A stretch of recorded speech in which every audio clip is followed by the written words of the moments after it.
કરવાની સિરીઝ ચાલુ કરી છે, એટલે જેમ આગળ જતા આપણે જેમ અનુભવ થતો જાય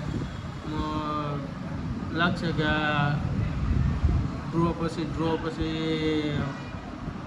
કોઈ વસ્તુ વધારતા જઈએ એવું લાગે કે ફોડમાં ને બીજું કંઈ રાખીએ એમાં નથી મજા આવતી, તો કંઈક મોટું કરો, તો કંઈક મોટો ડ્રો કરો.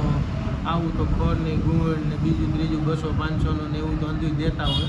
જોકે અત્યાર લગીમાં કોઈ એવું નથી સાંભળ્યું કે કોઈ ડેરીવાળાએ કોઈ માલધારીને ખરની ગુણ મફત આપી હોય એવું. આપણે એવું નથી સાંભળ્યું, એટલે આપણે થોડુંક અમારા ભાઈઓદર પૂછતું તો મને નવું જ લાગે છે. તમને જે લાગતું હોય એ પછી આગળ જતા મોટો ડ્રો થાય એવું નથી. આ નાનું નાનું ચાલુ રહે, ચાલુ થયું છે તો કંઈક થાય. હવે તો આવનારા વ્લોગમાં આપણે એવું કંઈક લઈને આવીએ છીએ કે આપણે 20-21 તારીખમાં પાછો ડ્રો કરવાનો જ છે. તો એમાં થોડુંક નવું એ થાય કે આપણે પહેલાં વ્લોગમાં અને પહેલી સિરીઝમાં એ એક વિનર રાખ્યો હતો ને એ જગ્યાએ 2 વિનર રહે, અને એક ખોળની ગુણ તો છે જ, પણ પાછું જે સેકન્ડ આવશે એના માટે કંઈક પાછું આપણે નવું કંઈક વિચારીએ, હું રાખી બરાબર.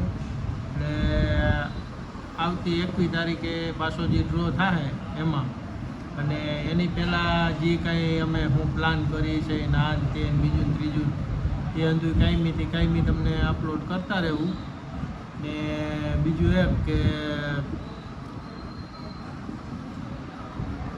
તો આવતા ડ્રોમાં કોણ વિનર થાય, અને આ ગઈ સિરીઝમાં તો એક વિનર હતો ને, આવતી સિરીઝમાં જે આ 10 દિવસમાં 21-22 તારીખે ડ્રો થાય ને આ 2 વિનર રહે, 2 એક નહીં 2 વિનર રહે. એ જોવાનું રહે કે 2 વિનર કોણ છે. અને ઓલી વખતે તો ખરની ગુણ જ રાખી હતી ને, આ વખતે કંઈક બીજું પાછું રાખશું નવું ભેગું ખોળની ગુણ સાથે. જય દ્વારકાધીશ.